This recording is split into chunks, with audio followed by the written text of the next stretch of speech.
The strategy actually coming through as CJ are on the blue side for a third game now. So there's been 4 matches. CJ and Entus were on the blue side last game, and now they find themselves on the blue side as well. So JAG obviously setting themselves up for trump card with the last pick. Now, where does the pick and bans go is the question. I think keeping the Malphite out of the series. I saw it once. It's so bizarre that Malphite has become this like must ban.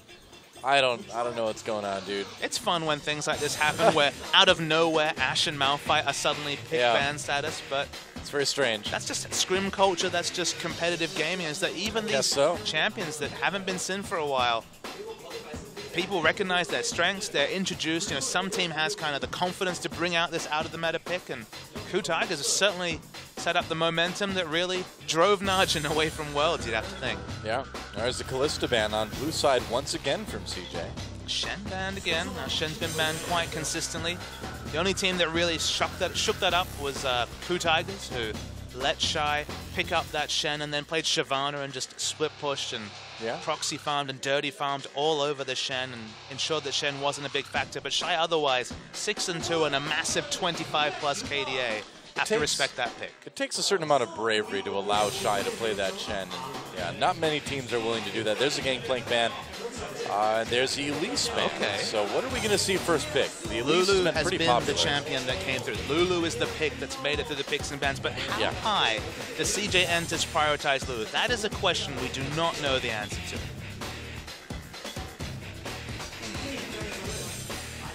Rek'Sai available. Might not be a bad first pick. Maokai as well. I don't think Shy is too afraid of Trace's Fizz anymore, but will they just take away the Lulu? They will. I feel like Chaser would be behooved to actually lock in the Rek'Sai and try and get Ambition onto Evelynn. Now, getting Ambition onto a champion like Evelynn has proved to really hold CJ back, and you think of other top meta junglers, not too many left in the pool. He could go to the Lee Sin that has got a winning record for him and for CJ. They look very impressive on that champion, but I feel like taking away the Rek'Sai is smart. It's not 5-16, Darius, sorry. It's not 5-16 yet, buddy, but I think the Rek'Sai will be a good choice. They may go for the Evelynn themselves. Just take the Rek'Sai, though. We see the Evelynn locked in. We can talk about what Jin pulled through. Okay, so Jin 2 days ago, pulled off this same trick on the red side, very early prioritization of Braum Evelynn, and then Chaser went for a gimmicky level 2 gank. Of course, Evelynn's E double strikes, so it does apply the the concussive blows passive almost instantly with any sort of other auto attack, and you get that stun off. So they pulled off with this combination a very strong level 2 gank, but having shown that 2 days ago and having overall opted into a matchup where the Tremor Sense gives Rek'Sai unique advantage in spotting out the Evelynn, you have to feel like they reached for something and pulled it off 2 days ago. Going to be hard to repeat that again. I am a little bit surprised that Jin is thinking this is going to work again. I mean, CJ obviously saw the games versus Najin. They should know what this is indicating Jin wants to do, but you know, that could be part of the plan. Maybe Jin wants CJ to think that. Maybe they have a different strategy up their sleeve that we haven't seen yet. See, my issue with early picking Evelynn is that it makes a couple of things transparent about your comps. For example, poke comps with Evelynn we've seen this season, but are just woefully poor, because Evelynn, when your poking doesn't do anything, she kind of has to come out of stealth and threaten the ult, but she's a champion who very much gets into melee range, and Jin are a team that have defaulted to poke comps on many an occasion. This suggests probably not poke comp. And also, you've got the Braum pickup. We are expecting an Ashe to come along with this Braum for some sort of initiation. GBM mousing over the Twisted Fate. Bit risky when no mid lane champion shown yet by CJ, but maybe just some more mind games. That is some serious pick potential if they go for the TF Ashe, that's for sure.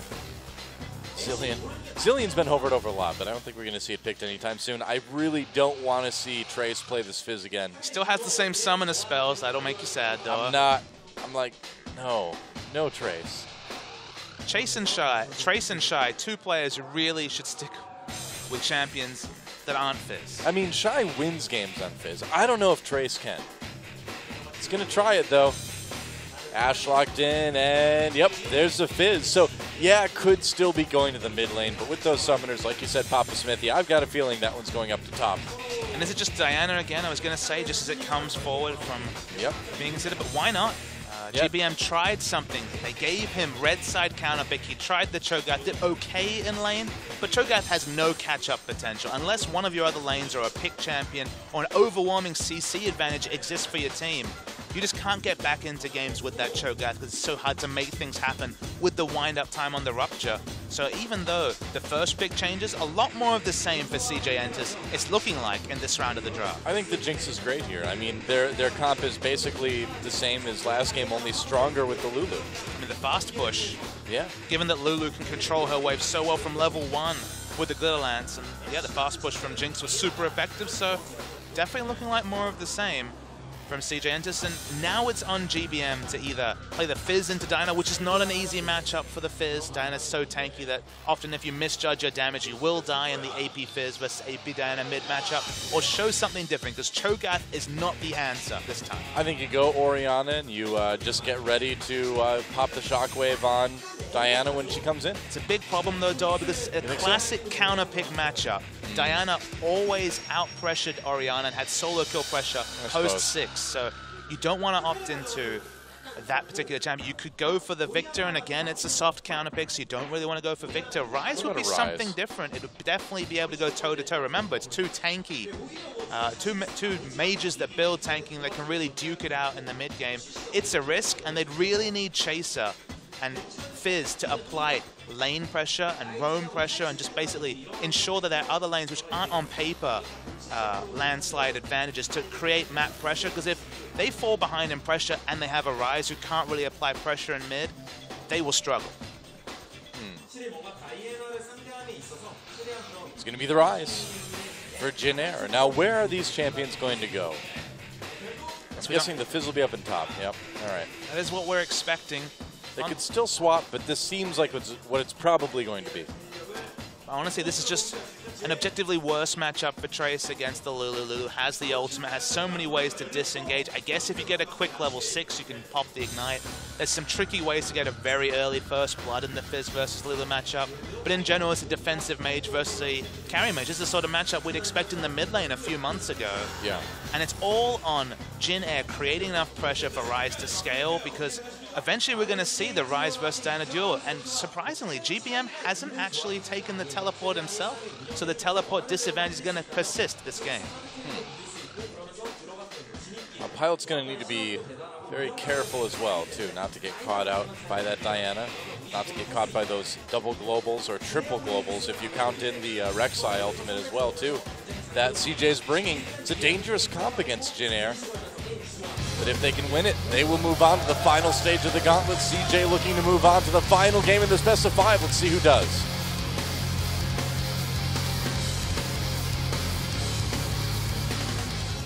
Wow, loading screen time. All right. I'm a little bit worried about Alistar with that nose ring, man. That is some serious danger potential. That can get caught on anything. Literally anything. Sivir and Alistar, both with peripherals they need to really look after. Yeah. CJ fans, about as loud as you ever hear fans get here in the studio today. And they've got a reason to be excited. CJ's starting to bring it back, going for that reverse sweep. But if we get to the blind pick, all bets are off. CJ has to win another one if they want to even get that chance, though. So it's a story of the summoner spells this game, Doa. Now, I was surprised to see GBM not pick up teleport the last time we saw a mid-rise. Summoner spell teleport was picked up just to let yourself get back in lane or get a really fast tier and not have to lose out on any lane pressure. CJ have played this invade game twice and lost it both times, so this is definitely defensive vision getting the hell out for Ambition. Yeah, I would say so. Jin-Air's like, all right, we need a level 1 team fight. We need to kill like 3 people and then we're good. So Che at the last second changed to Exhaust. Now Exhaust is super effective against CJ Entus' comp, because they have 4 attack speed-based champions and an Alistar that doesn't do damage. So specifically Diana, she always scraps, gets the Nashor's Tooth, and then scraps with both the Nashor's Tooth on hit damage and also the passive that does so much damage as well and scales with 0.7 ability power ratio. It's a ridiculously powerful passive given that it works on turrets as well. But this double exhaust is mostly to shut down Coco, but even if Shy or Space get in range, the exhaust will be prominent. But speaking of Space, he's taken Summoner Spell Cleanse, and we saw a Cleanse in Game 1, I didn't speak about it then. The reason he has taken Cleanse in this particular game, you have to think is partly because of the cheese all-in that we saw from Chaser pick up on the Evelyn. The cleanse works really well against concussive blows. It'll be useful against the Rune Prison as well, but that's a different situation if Ryze is in Rune Prison range of space. But I feel like this adaptation is mostly for what Jin Air was able to pull off 2 days ago. Jin Air going for a blue steal here. We'll see if CJ adapts and just goes right into the jungle. They've got the ward. They had that vision when they needed it. They spotted out with a ward on the Gromp, so they shouldn't lose a buff in this situation, although Ambition falls pretty low in the jungle. Not too bad. He's always got that passive to get a bit of health back when he burrows. No worries there. Space takes the Krugs. Ashe and Braum didn't pick up any extra experience, but there is always the potential of the all-in play down bot. And credit to Jin Air, at least in this, they're not going for the predictable level 2 all-in again with Chaser. They're going for something different. It's always a mind game. Do you go for the same play thinking that the enemy will not expect it, or do you just try something different? And although they were spotted out, they are trying something different. Yeah, now it seems like it's all about the flanks in the later stages of the game. If Chaser can come in, get a good Agony's Embrace off on the team, that leads into arrows, that leads into Rune Prisons, that leads into people getting hit by Trace's ultimate. So Chaser could still do a lot of good, and look at this, they're going in the top lane, a little bit of damage onto Shy, but that shield is going to prevent most of it. Trace didn't cover himself in Glory, didn't know the range coming through from the slow effect of the Playful Trickster, so couldn't get the first CC for there to be any gank potential. And mid lane's definitely going to be a farm lane. But let's say Jin Air get map control, which of course they had in games 1 and 2, but couldn't pull off last game. If they can get map control, you know, there's no pink wards on the flanks from CJ. There are so many different ways to initiate for Jin Air. Flank from Evelyn, Ashe Arrow, even Fizz coming in with a teleport flank. But if those pink wards go down, if it's reminiscent of last game where all the aggressive vision was CJ's, things look very difficult for Jin Air to pull off anything reliably. See a lot of trading in the bot. It's finally 2v2 action between these lanes. That's right. A Pilot Shape push back a little bit, which you'd expect anyway. And what's this mid lane going to look like? It's going to be interesting. I mean, GBM had a bit of an unorthodox pick last game with the Cho'Gath. Didn't work out at all. Certainly a lot more late game presence this time around with the Ryze. It's definitely a change, as you mentioned. It's also a champion where if they took teleport, could stand up to Diana in a split push situation, but with the lack of teleport, definitely team fights are going to be the purview for Jin Air. They want to fight. I mean, that's where they've had the most luck, right? It's contesting these dragons, fighting in the late game. That's what Jin Air has done well this week.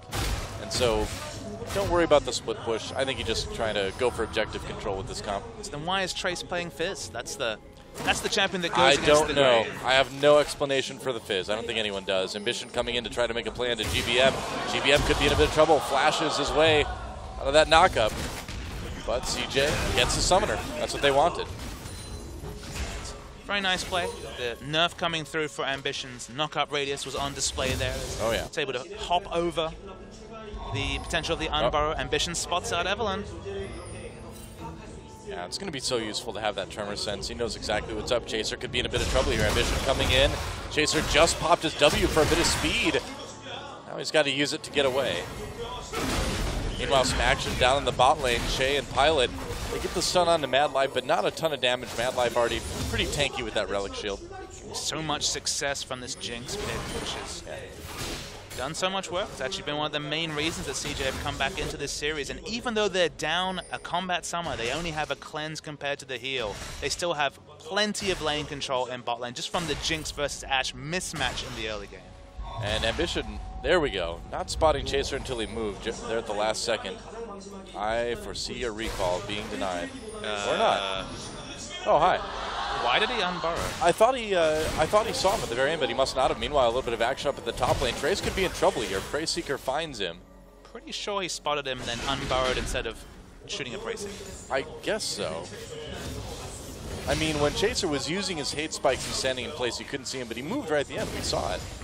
Uh-oh, dive onto GBM, no flash there. Ambition coming in as well. Came by Mom in a lot of trouble. Here comes Chaser. Can he save him? Not quite, but can they get a kill here? First blood goes to Coco, and that's exactly what CJ wants. Party in the mid lane coming through from CJ.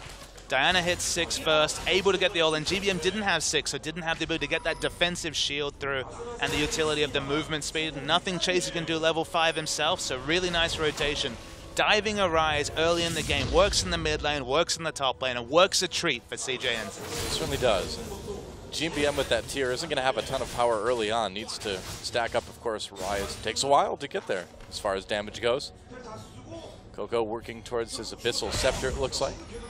Don't be fooled by the Negatron start. A lot of the value from Coco in the early game comes from the base value, so you don't need to rush any sort of ability power to win these trades. So he's in a really good spot to pressure GBM in lane. Yep, should be fine. There's Chaser. Oh, and Jay's there as well. Yeah, they really want to equalize this. If GBM can land the Rune Prison. Oh, Coco comes in. There's Rune Prison. Coco in a lot of trouble. Getting very low. Chaser comes in. They get the kill. Chaser knocked back under turret, though. Nice play by Madlife. Kill for Ambition as CJ responds. Jinair going to respond by just pushing that mid lane forward. Maybe they can do a bit of damage to the turret. Ambition gets Rune Prison. He stayed a little bit too close. Gets it really poked up. Oh, again! Madlife pushing Che under now. Che forced the flash, gets killed by the turret. Madlife making plays in the mid lane. And if Madlife doesn't want to play League anymore, Coco's coming. He's back. GBM still no flash. I don't think he can get out of this one. Another nice knock up in Madlife. Gives Ambition yet another kill. CJ doing work, and they might be able to get themselves a dragon out of this as well, but they've gotten more than they need to in the last couple minutes.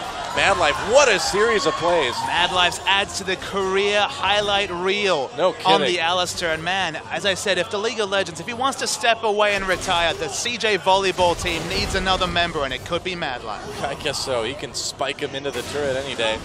No turrets in volleyball, but spikes are there. I guess headbutt too. You don't really headbutt volleyballs though, do you? I think that's still a legal maneuver. Look, Coco was the first one to blink, so he's all in. Remember, he also had the backup, so it's understandable that he went for the all-in. The first headbutt, look, Chaser, you know, he got the kill. 1-for-1 is fine. But if we had seen the extended fight, the fact that he managed to get 2 people to aggro under turret is just comical. Dude, Jinair, talk about an overcommitment. I mean, yeah, you go 1-1, but you'd be more careful than that. You don't let yourself get headbutted again by Madlife, and then you don't let the enemy mid laner teleport behind you when he comes back alive again.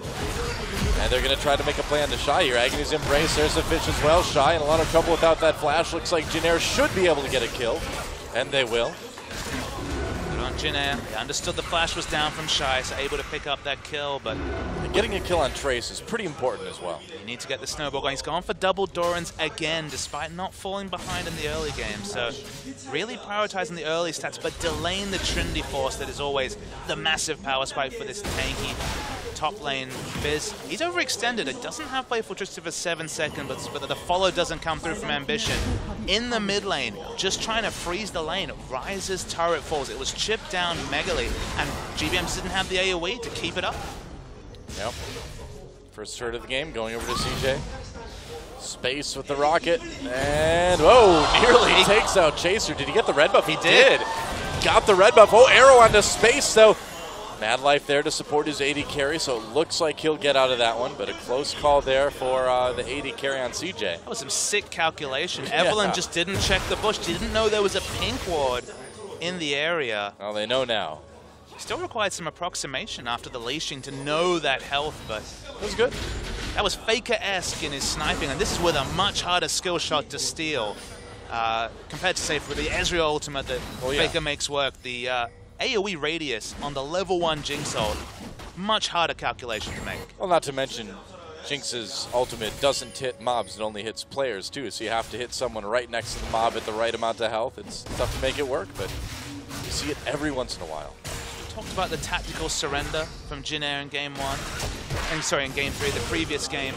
Honestly, they're playing like they're rattled though, regardless of the surrender. If it was just a preserved mindset, it seems like that mindset's definitely a little bit of a concern, because although they've seemed to have done a lot of work and a lot of scrim work, 2 games where they haven't been granted a really big early lead. Remember, they were gifted kills level 1 in both the first 2 games. Well, this Jinx pick is something that maybe Jinair wasn't quite expecting to see. Space just hasn't shown a lot of flexibility. He's been a Civic Corki main like the most. GBM puts on the Nikes. Oh, they're going in. Coco thinks he catches GBM. He could. There's the exhaust on him. Can Jinair blows it out. Coco getting very low. Fizzle helps out. No, he gets a kill on GBM. Wild Growth, he's still alive. That's a double kill. CJ all over this game, and Trace is going to get caught too. Nothing going Jin Air's way in game 4. The Diana is so strong. The Wild Growth was on point from Shy. Perfect. And Trace, you know, when it's this AD Fizz, if you don't get the kill with the Playful Trickster, you're going to die on the back end. You don't have that cooldown to get out. If you thought the previous game was short, this one might be even shorter. No kidding. Well, I mean, Coco just seems to be on fire today with this Diana. Jin Air with no real response. Looks like we're going to a game 5, and if we do, I've got a feeling that Diana might come back because there's no bans in blind pick. Diana wasn't picked or banned in game 1, was banned away from Coco game 2, left open 2 games in a row, and he is punishing Jin Air with this pick. Yeah, and Space, meanwhile, just takes out the bottom turret. Looks like that's all 3 outers down in favor of CJ. Let's watch this one again. How in the world does Coco survive this? The GBM's a lot more competitive in the fight now that he's got a couple of levels in their eyes, but once the Wild Growth comes through, just so tanky, gets the shield cooldown again to has a life, and even snipes on the back end with the Q. That was beautiful to see. For once, Space's ultimate doesn't matter, but they still pick up a very comfortable 3-for-0 trade. Some pretty excellent mechanical play from Coco to keep himself alive, to get those 2 kills. That's what CJ needed. They needed some life, and man, they got it in the last couple games off of Coco's Diana. Panic stations for Jin Air in a lot of different ways. They've left these power picks for CJ open, specifically the Diana, and just had no answer. The lane counter pick didn't work. This time going for something a bit different, going for a scaling champion, hoping that chases Evelyn can create pressure. This makes me wonder, why the early round Evelyn? They made me a believer with a really smart strategy last time we saw it in a game 2 days ago, but just the reality of the matchup. If Rek'Sai's open, it's a wonderful lane counter pick. All right, they're going to try to go in onto Coco here. Chaser catches him. There's the fish. Can they get the kill? Looks like they might be able to get it this time. They will. A kill for Jin Air. Mad Life is there. Jinx Rocket doesn't connect. And they'll be okay with that. So Coco is catchable, but it requires a lot from Jin Air. That could lead to some pretty solid objective control by CJ. I'd say the same thing about the Diana. Diana's a containable champion, but my main issue is that she's a double teleport champion. She opens up this double teleport strategy. Coco can split push at any point. Ambition. Oh, Ambition finds Chaser. Showing Smite, gonna get him. Nice catch by Ambition. Trace has to back away. In fact, he's trapped between Mad Life and Rek'Sai now. Looks like he's going to get out, though. Jin Air leave open these headaches like the double TP strategies, like these other situations, opting into them knowing that they feeling confident that they have the answer. And the answer is just a resounding no based on this early 15 minutes and the previous game. Well, Jin Air at this point just seems to be completely falling apart. And if there's one thing that CJ's been good at, it's when they're like a school of piranhas, man. When there's blood in the water, CJ just tears you apart. They're going to find Shay again. It just seems like the more rattled their opponent gets, the more CJ kind of feeds off it. Hawk shot comes in by Pilot. That Hawk is like crazy, man. It does like barrel rolls. Somebody get that Hawk to an animal hospital, man. It's not supposed to be doing that. And there's 2 of them, of course, now that you have a charge system on the Hawk shot. But Ambition, this is a guy, when CJ is losing, often looks awful. Will make a bad engage, will try and be overly aggressive, get caught in the enemy jungle. But when they pick a champion like Jinx, when they fast push, when they end the laning phase, or make it lopsided in some different way with getting fast turrets, or getting a big advantage, that same factor from Ambition looks like genius. He's all over the enemy jungle like he always is, but with a team to back him up, with a champion like Lulu, who's always going to be next to Twisted Fate, one of the fastest champions to rotate to a skirmish. Ambition gets work done. Suddenly Jin Air don't even have access to their Krugs or Raptors, let alone anything else. And the lead is just going to get bigger. It's 6,000 gold at 15 minutes. If there was a surrender button potential now, Jin Air, look, with the Rise scale, they probably wouldn't press it, but they'd at least have their finger near that trigger. Yeah, I mean, you surrender the last one. I don't think you can surrender this one at this point. You got to play it out now, especially with that Rise. There's just so many headaches. The teleport Diana, who's now 3-2-3, who's picked up items in CS, despite being the victim of, what, 4 or 5 mid lane ganks. He's been able to create pressure, Coco, that he's just not frequently able to do. There's a reason Azir's banned. This guy has solo kill pressure on that champion. But when he doesn't have lane pressure, can't be created. Oh, Trace. Going on a Mad Life. Nicely done. Playful trickstering away. Nice play by Mad Life. Flash headbutt. Trace throws the fish back onto space. Rabbit back, I guess. It's a bit worrying when the most convincing display of Trace's Fizz play is defensive.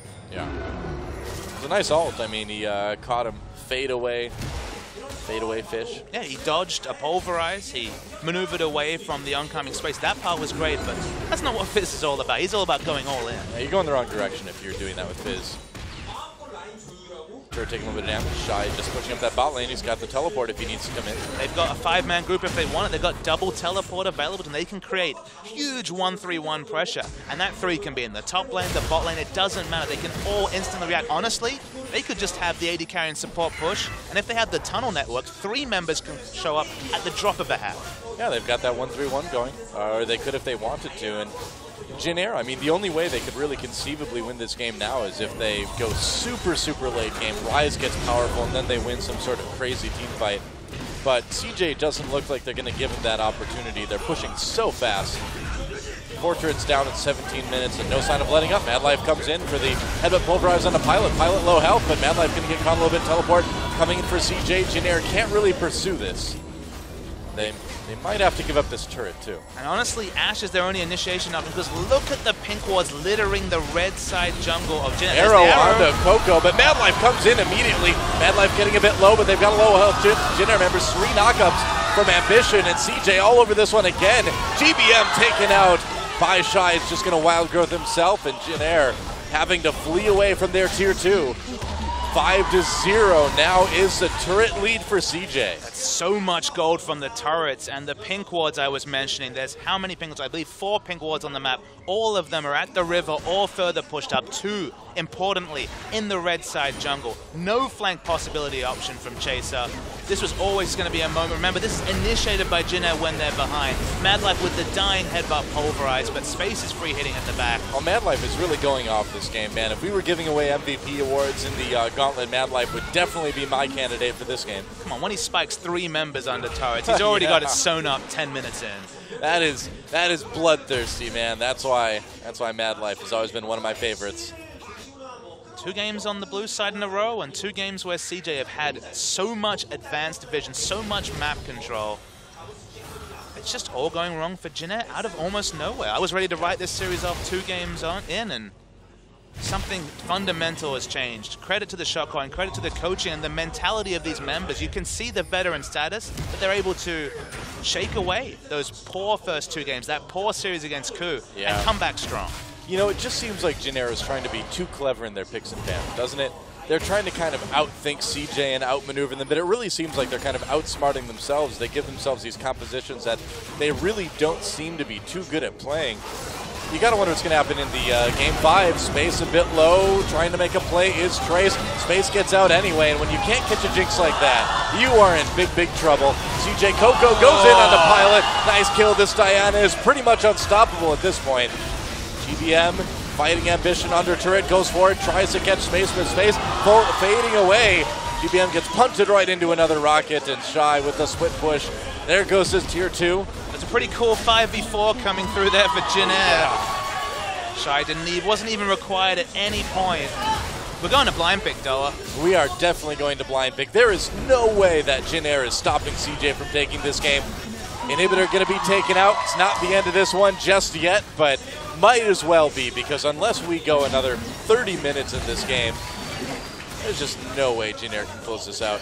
From the moment they locked in the Cho'Gath, looking for the style points you were kind of alluding to in your previous comment, they've been punished. You know, they tried to get that big win, but there's no style in going up 2-0 and getting reverse swept and losing your world's dream. I really don't think it was style points. I feel like they're just trying to be smarter than CJ and just outsmarting themselves, you know? There is that outthinking yourself potential when you get really cute with picks and bans. As we mentioned in the previous game, good laning options, but the whole picture was what was lost by Jin Air. They didn't have a comp that functioned together. That's why the moment they fell behind, it was basically tap the map, it's all over.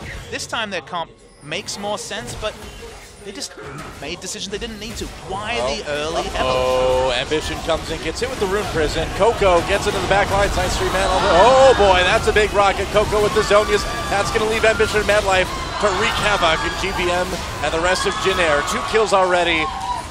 CJ having no issues at all in that fight. Jin Air really trying to go for some kind of Hail Mary engages there, but they've just got no chance of winning these fights. Coco has that Zonias. You're just not going to kill him now.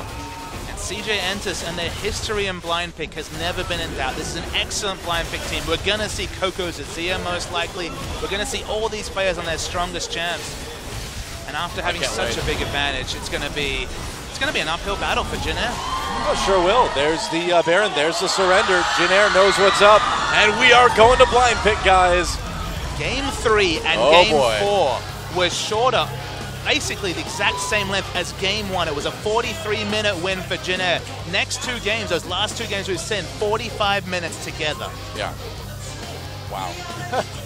Well, I mean, what do you do? If you're Jin Air, you know where things are going. You know you're not going to win that one. You surrender it, move on to the next one. The problem is the next one is going to be the last one. It could be the last one of the year for you. You put faith in your scrim culture. They played so many games in the last 21 days practicing for this event. Yeah. I hope they came up with a smart comp because they're going to need to show it right now. And we'll see a victory for CJ Entus. 2-2, we're all tied up, going to blind pick. No bans, all bets are off. Who knows what we're going to see with the picks Jin Air's been bringing out, with the picks CJ's been bringing out. You know, where everyone talks about Coco Zazir, his Diana has looked so strong as well in these last 2 games. And the Diana's so much more flexible with the teleport. Will we see teleport Diana versus the Gangplank from GBM? That's the sort of champion that come through. Malphite, Gangplank, Lulu, all available to Jin Air. Let's hope they can shake off 2 tough losses, because CJ have really come in strong. That's right. It's not the season on the line anymore for these guys. It is the entire year. 2015 ends for Jin Air or CJ Entus in the very next game. One team goes on for a shot at Worlds. The other team goes home and has a few months to retool things for 2016. Do not go anywhere, guys. You cannot miss Game 5 between